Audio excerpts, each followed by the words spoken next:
Hi everybody. It's very nice to be back doing the Purple Chorus podcasts again. Now, my guest today, I have been wanting to be able to say my guest today for around about a year now, and so big bonus point for that. Now, when I first entered the world of epilepsy, advocacy, etc., back in round about 2008, my next guest, today's guest, was actually one of the very first names I ever come across. And so I'm absolutely delighted to say that my guest today is Dr. Gus Baker. So, hi, very good morning to you. Good morning, Guy. Mm. So the first question is, now you are a clinical neuropsychologist. That's correct. That's good. That's a good start. Now, some people don't know the difference between a neuropsychologist and a neuropsychiatrist. So could you explain to people what the differences are, where they overlap, etc.? Yeah, sure. I mean, that's a good question. First of all, a neuropsychiatrist is somebody who's done their first degree in medicine and then they specialize in understanding neuropsychiatry and the psychiatric consequences of various conditions.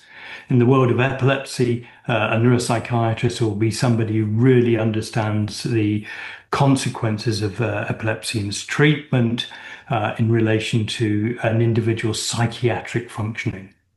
Mhm. Whereas a neuropsychologist, my first degree was in psychology, and then my second degree was in clinical psychology, and I did a PhD in clinical neuropsychology. And my area of work is understanding the psychological and social consequences of epilepsy and its treatment and looking how we can ameliorate that. So there is a very big difference in terms of our background training, but I've worked closely with neuropsychiatrists over my 30 years of clinical practice, and we co-complement each other in a number of areas, particularly the comorbidities of epilepsy.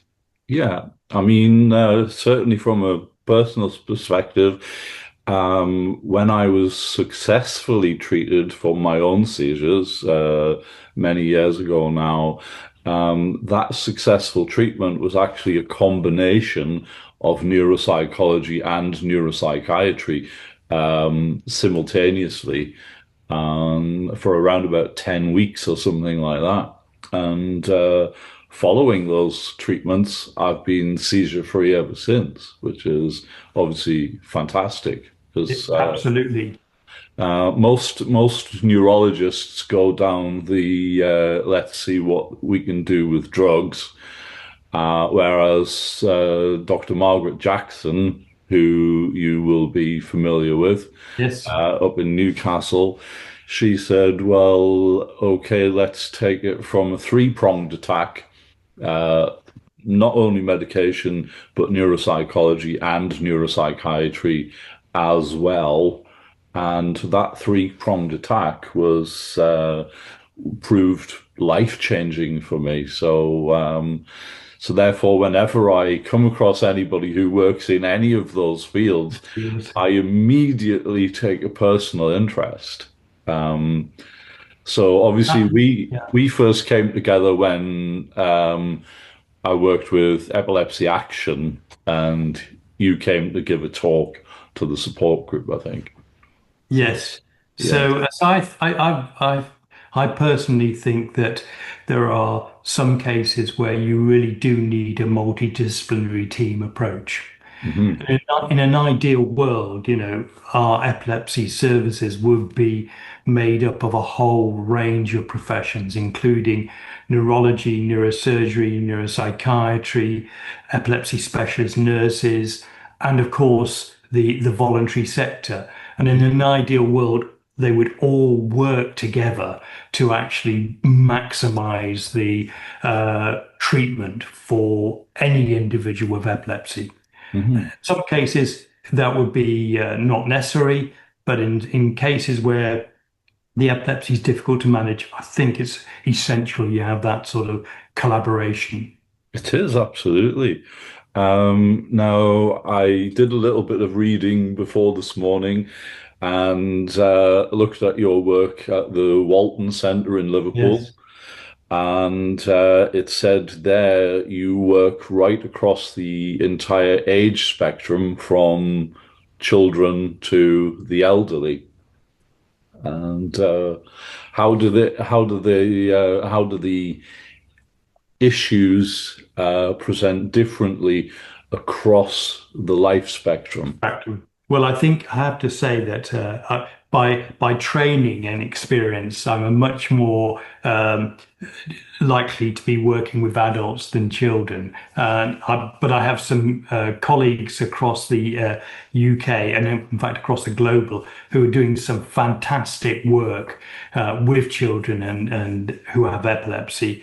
And but my work has been kind of the adolescence transitioning over to the adulthood and not so much in the the elderly, but clearly there is a growing need for epilepsy services for people of an older age, just by the nature of the way that the demographics of lifespan is changing. So there's a lot more people around. There's an elderly age, and they're surviving longer. And I think there's the incidence of and prevalence of epilepsy is probably increasing in that particular group. But the majority of my work has been in the main in young and young adults and adults. Children are far more complicated Oh, they are. Yeah, than adults. the child brain is a whole different topic of conversation. That Absolutely, and I would be handing that conversation over to colleagues. Absolutely. Um, absolutely.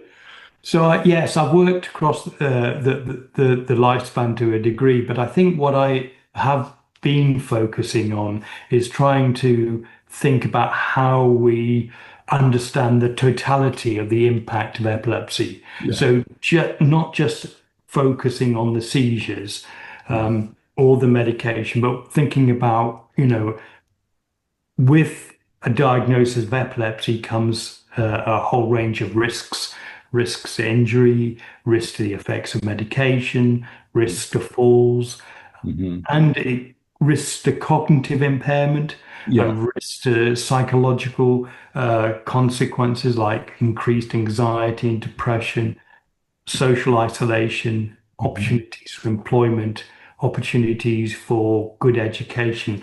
And these come as part of this overall complexity of the impact of epilepsy. And my work has been trying to think about beyond seizure control, how do we ameliorate that Yeah. impact? Yeah.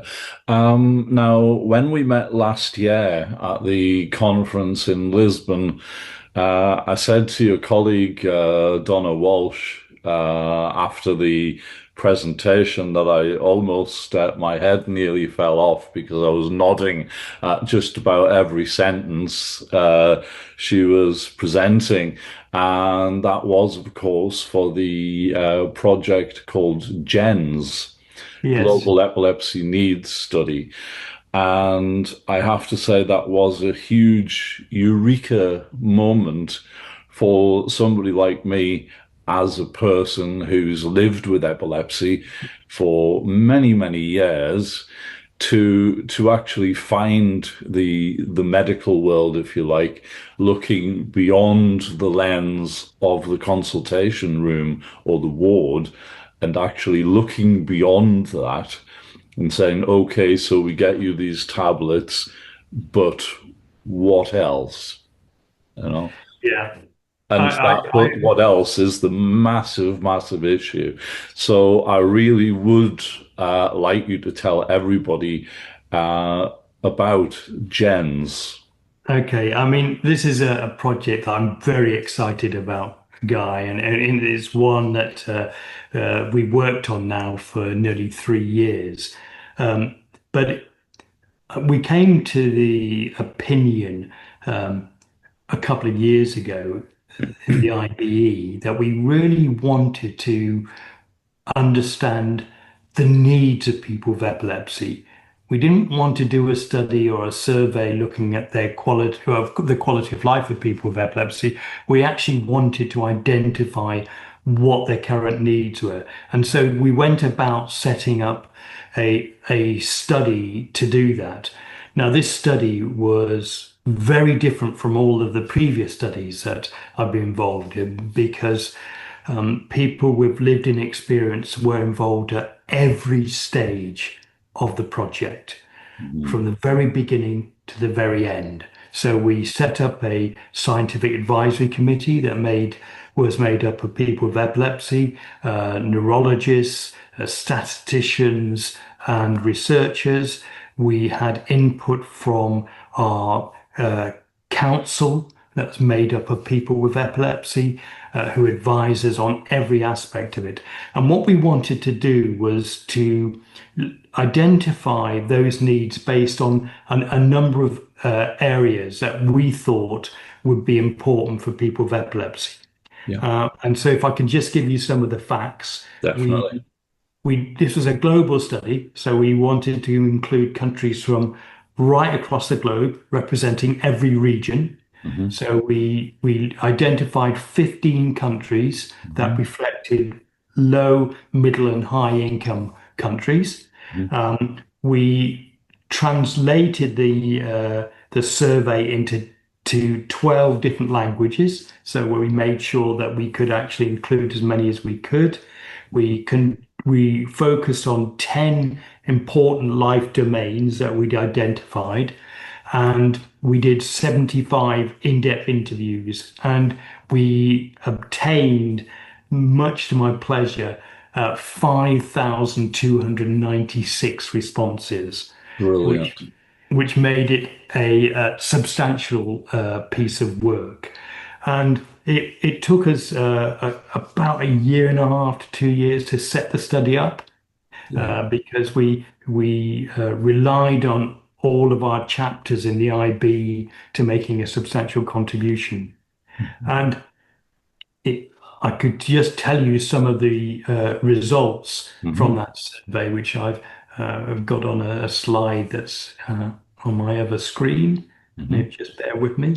So there were some main themes that came out of those. The first one was the need for easier access to healthcare services, doctors and nurses who treat epilepsy, and that was right across the globe, Yeah. Guy.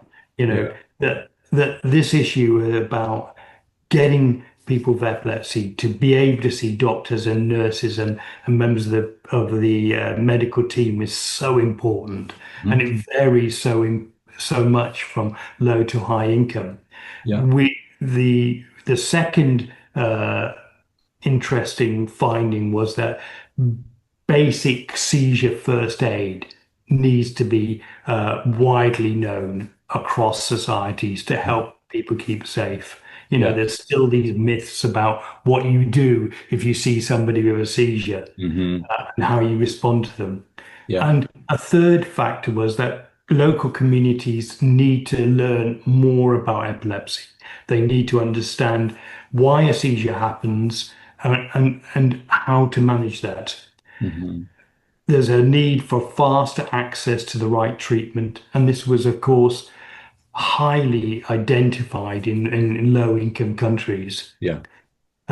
We needed to feel sure that people got the right help and support during an epilepsy emergency for when people are having prolonged seizures. Um, Mhm. Local communities need to be better informed about epilepsy, and we need to remove the old myths and beliefs Yeah. about the condition, Yeah. and that countries needed to defend the human rights of people with epilepsy, and Hmm. that was, something that was important in terms of access to education, access to employment, access to support. Hmm. and doctors and nurses who were treating people with epilepsy needed to know more about the condition. They need Definitely. to have a lot more knowledge. And Hmm. then the final point was that people with epilepsy wanted to know how to better manage their epilepsy and how to better manage the stress associated with it. So Hmm. lots of really, really important findings. And what was really interesting was that these themes were right across the board. Hmm. Um, and as a consequence of that, we were able to identify areas that we thought, this is we, and I talk about the International Bureau for Epilepsy, needed to act upon. Yeah. This is helping us set a road for how for improving the lives of people with epilepsy by really understanding and establishing their needs. Mhm. And Guy, as you know, to convince people about any subject, you Mhm. need good data. You need Yeah, good science completely. data. Yeah. It's not enough to say, well, this is a bad condition and it affects people in a bad way. You need to say, this is a condition and this is how it affects them. And this is what we found. And these are the results of our survey. Yeah, absolutely. I mean, a lot of what you were saying there, I've had first-hand experience of, or at least spoken to a lot of people who've had first-hand experience of. One of my friends in India was telling me not so long ago that the belief there is still that if somebody has a seizure, they use either an onion or a shoe to bring them out of the seizure. And Yes. I know. last year I was in the Paris transport network system, and I came up off the platform level, and there was a young man having tonic-clonic seizures, repeated tonic-clonic seizures, and he was foaming at the mouth, etc. And there were people just standing around, just looking, and just not doing anything at all. Yeah. And I was sort And of like, this. I can understand that because I understand it from the position of not that people didn't want to help, but not sure about what to do and Yeah. how to respond to that Mhm. particular situation. And of course, in some parts of the world, the stigma of epilepsy is still incredibly high, and Massive. that's despite our efforts over the last 2 centuries to try and demystify the Mm. beliefs about Yeah, epilepsy. It's still something that we've got to make a lot of progress with. it is. I mean, I said to one of the speakers last year in Lisbon who did a presentation on stigma, I said, please don't take this the wrong way. I said, I did very much enjoy and agree with what you said.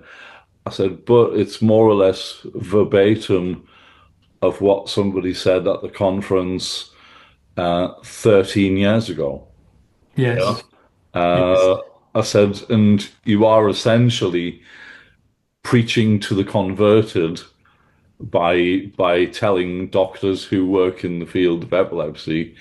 Um, I said essentially what needs to happen is more like GENS and yeah, go out there and actually tell the wider community rather than the people who already know, which was one of the reasons why I was so incredibly happy to see gens happen, you know. yeah.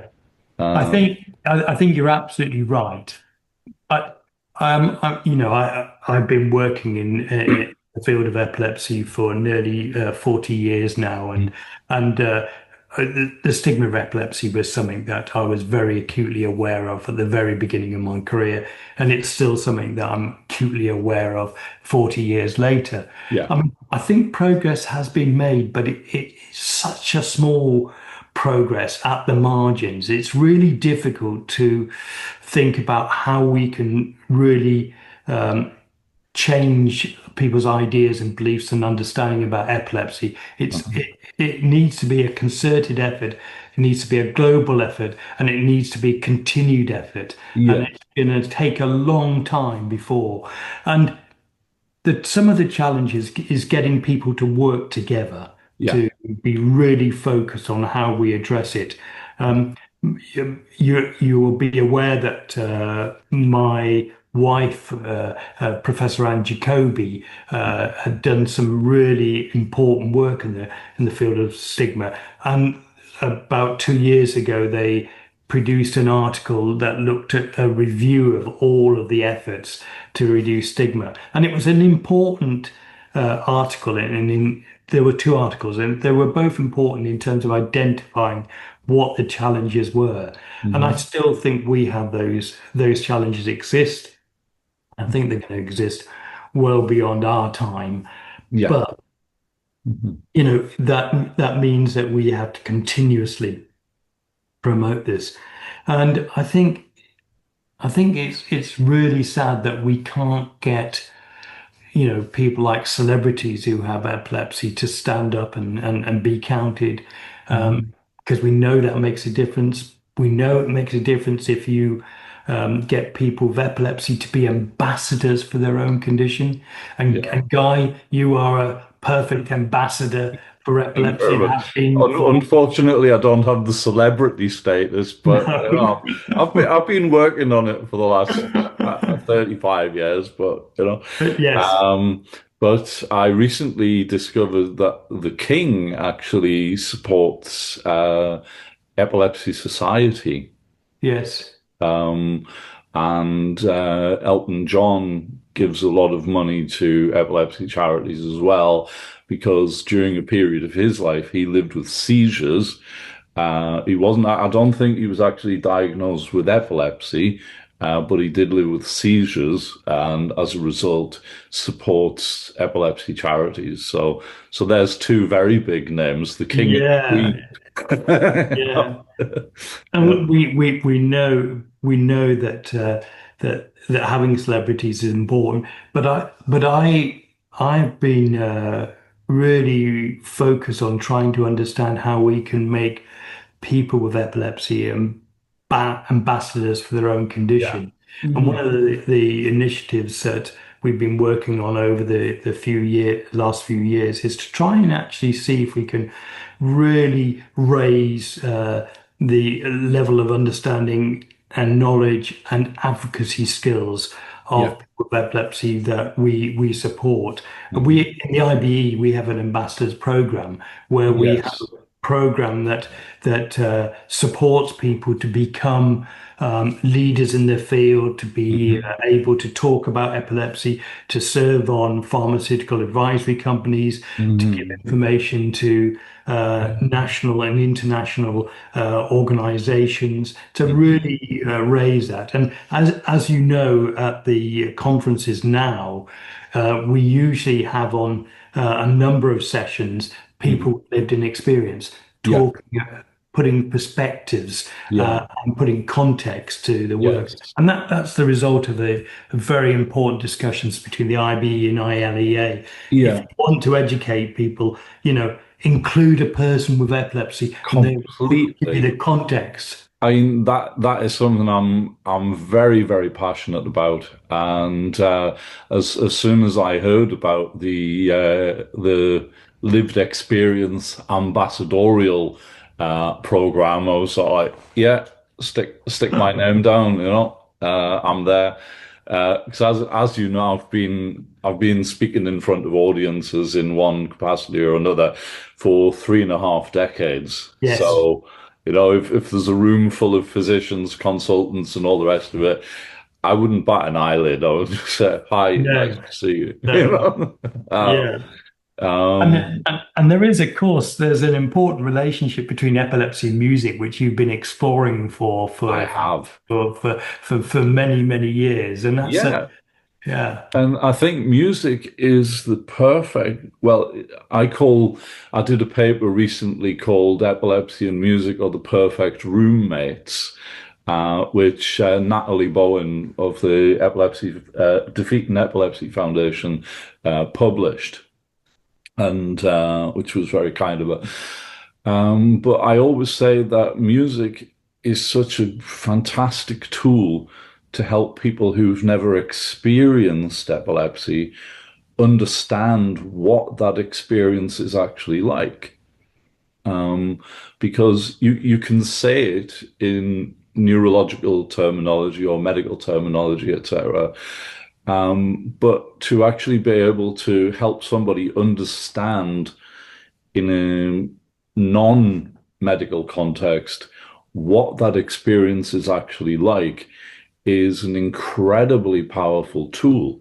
Yes. Um, and what I discovered in 2010 or 11, which is when I first started bringing those two worlds together, was that apart from the work of Dr. Brian Kip Harheim at Kansas State University and the work of Dr. Cynthia Folio at Temple University, there were very, very, very few genuine musical representations of the experience of epilepsy. And I raised that with Dr. Schachter of Yes. Harvard, Yes. wonderful man. And rather than shoot me down in flames, he said, well, in which case I'd like you to fill in the gaps. And 3 albums later, I'm still doing exactly that. So yeah, and it's amazing to actually see those light bulb moments Yes. when people hear a track, whether it be sound art, soundscape, or a contemporary piece or a song, and suddenly glean a better understanding of perhaps if they're from the medical profession, a better understanding of what their patients are actually going through. Yes. I'm, as you know, or you may not know, I have a great passion for listening to music. I'm not able to produce it, but I'm or perform it, but I certainly love the music. It's a really important aspect of the quality of my life. So Yeah, you so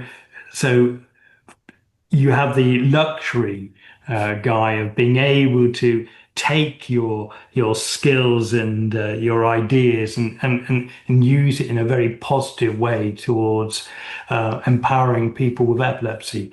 And for that, the epilepsy community is very grateful. thank you very much.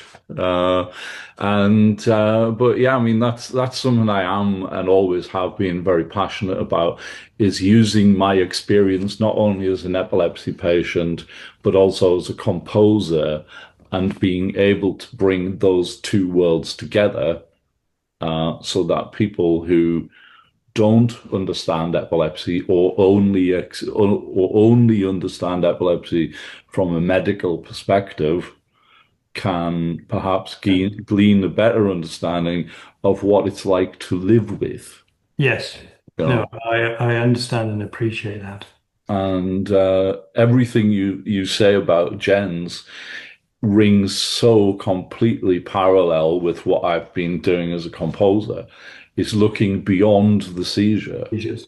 Yeah. I mean, I heard a comment last year by a friend of mine who's a classical tenor, and he said this in a joking way, but when it was one of those cringe-worthy moments, because I was talking about epilepsy and music, and he said, "Oh well, if you're going to have a seizure, just play Jerry Lee Lewis, and then people will think it's just the music or just the song." And I was, Oh, God.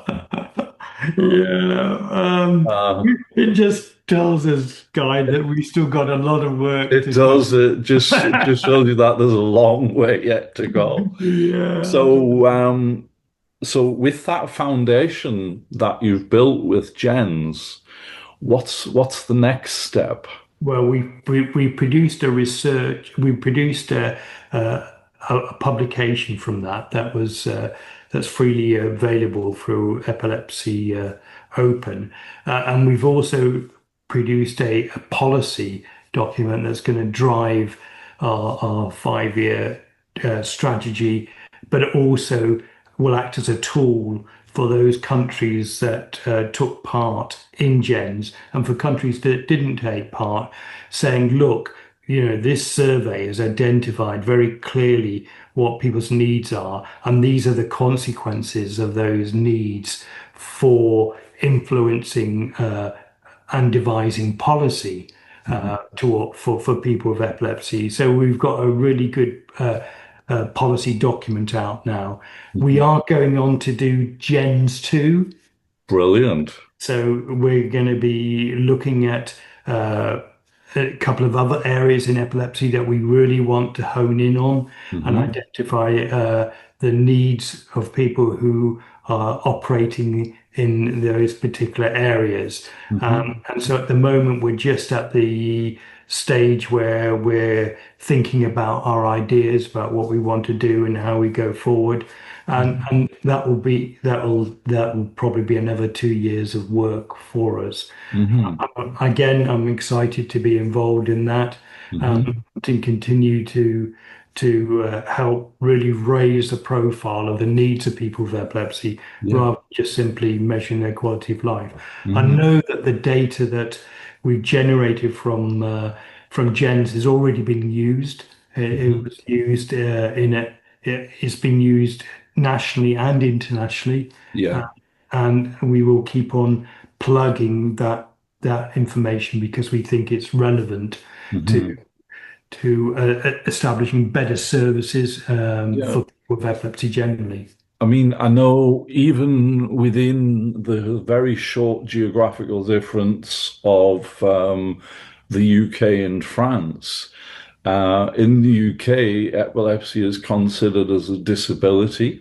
Yes, So therefore, patients in the UK can have access to disability rail cards, disability bus passes, disability parking, etc., free medication because it's considered a lifelong condition. And you hop across the channel a few miles, and it's not actually recognized as a disability. Uh, it's recognized as a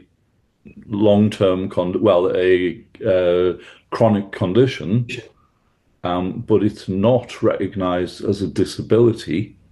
So therefore, you have none of those rights at all. yeah. I mean, Um, you wonder how, the distance of the channel can make yeah. much difference in the way people perceive epilepsy. But I think that's interesting because it also reflects the global situation as Mhm. well, where Yeah. you start to look at countries like the African region and Hmm. the Asian region and how that compares with the European Hmm. perspective Yeah. on an epilepsy, and it is different. And we know there are very clear differences between the experience of living with epilepsy if you live in a low income versus a high income country. Hmm. And even within countries, there's Hmm. incredible variability in terms of the services that are provided. And I'm sure, like you, I'd like to see parity across the world. I'd like Yeah. to see every person with epilepsy have an opportunity to be supported uh, Hmm. in the best possible way to maximize their quality of life. Hmm. And that is Absolutely. at the heart Hmm. of what we're trying to do, certainly in the IBE, is Yeah. to make the world a better place for people with epilepsy. And I mean, even only not very far from mainland Europe, in Eastern Europe, I do know from a little bit of research that I did last year that in some Eastern European countries, epilepsy isn't actually classed as a neurological condition. It's It's called, classed as a yeah, mental health condition. yeah. Again, it's quite bizarre, these variations across the world about how epilepsy is seen. Yeah. Um, just means that, Guy, we're going to be continue to be busy. Oh, completely. I think I could probably be sat here in 20 years' time or whatever, and there would still be a lot of work to do. But Yeah. on the flip side of that, I think it is important to recognize how far we've actually come Yeah. in that time. Had I been born in decades before I was, I might have been put in an institution in a padded room and just left there to be fed once a day or something like that. And had I been born in other parts of the world at that time, they might have just decided, bah, just get Yeah. rid of this one. Yes, I think there is room for optimism. Things have changed. They have got better. Um, I would have liked to have seen us make more progress. Hmm. Um, but of course, that's not surprising. I think we all want to see things move as fast as we can uh, uh, for people with epilepsy. Hmm. Um, but there is been progress, and you know, from my experience 40 years ago to my experience now, we've got better tools. We've got a whole range of anti-epileptic drugs. We've got better medication. We've got um, better technology for Yes. assessing epilepsy. Uh, Mm. we've there is an improved knowledge and education about epilepsy, Hmm. but there are still areas across the globe that even the most basic services are not being provided, and Yeah. that's that has got to be something that we remedy, and there is some great efforts to do that. Yeah, I mean there's a far more joined up writing, as they say now, Yeah. compared to even in the 90s Yes. when my seizures were very active, and undiagnosed. Um, I had multiple times where I would have a MRI or a CAT scan or an EEG or a long period EEG, such as overnight, etc. And they would show absolutely nothing at all. And then I would go home and have a seizure. You know? Yes. And so it took it took until the age of 28, even though I'd had seizures of various different kinds since being a baby. It took till the age of 28 before somebody actually said, "You have epilepsy." Yeah. Um, and thanks to Margaret Jackson, I'm obviously I always will carry that diagnosis, but thanks to Margaret Jackson, I haven't actually had a seizure since 2014. So That's brilliant. That is yeah, really, really brilliant. yeah, and Yeah, and life changing for you. it is be completely life changing because until that point, basically my life was on a day to day timetable. Now I can make plans for as far in the future as I dare to predict I'll still be around, you know? Yes. And it's brilliant because, from a social perspective, I used to have to say, I'll try and get there, Yes.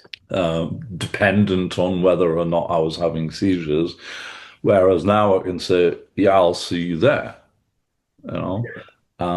But certainly in the workplace, I have experienced discrimination. Um, as you know, I worked in the cruise ship industry for a long Yes. time, Yes. and there were many cruise companies who admired what I did and my level of interaction and being able to hold an audience and all the rest of it, but were just wouldn't give me a job because I had epilepsy. Yeah. Which used to infuriate me.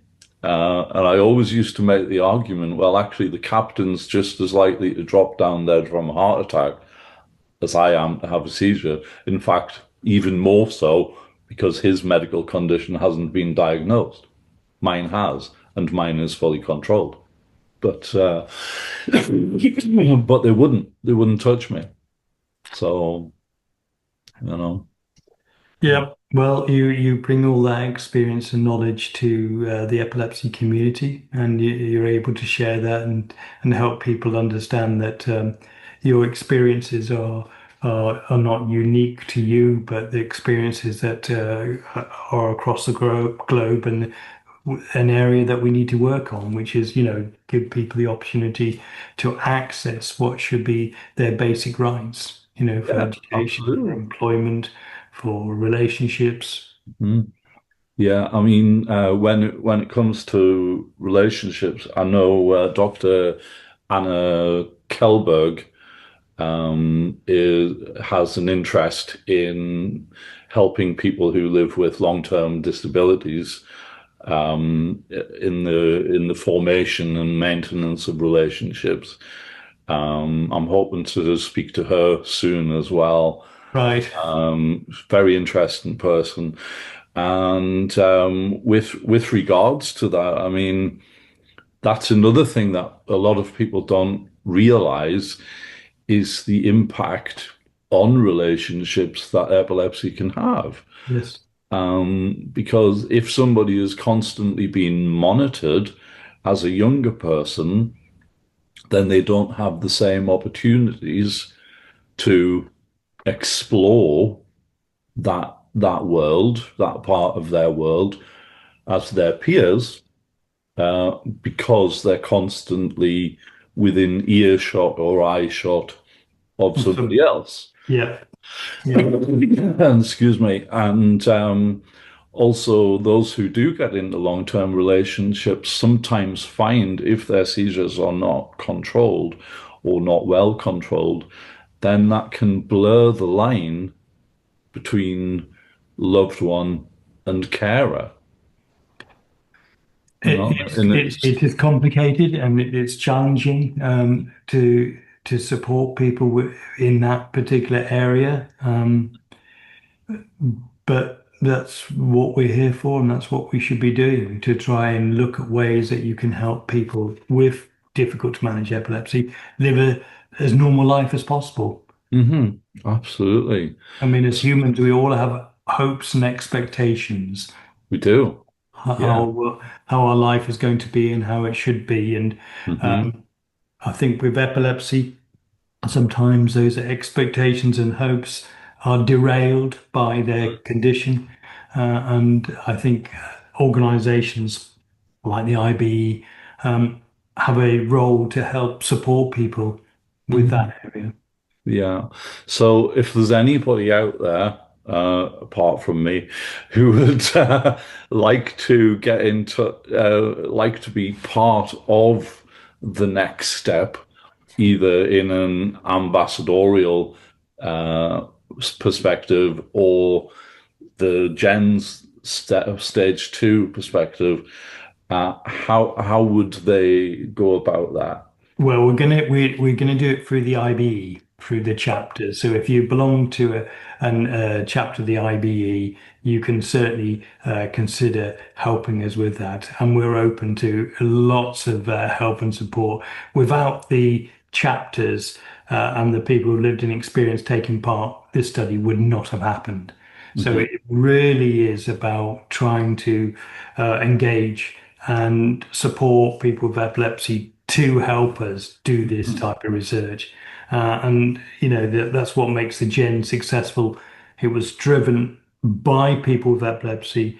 Their involvement was at every stage of the study, and even the results, were open to interpretation by people who lived in experience. And I think that's what makes that study unique, and it's what makes me feel proud of that piece of research, that it was driven Absolutely. for the right reasons by the right people hmm Yeah. with important outcomes. So Yeah. I'm really happy, Guy, to be talking to you about it. I think I've done about 4 or 5 presentations. I suspect there's a few more on the horizon, but in the meantime, I shall be working with my colleagues at the IBU on GENS too.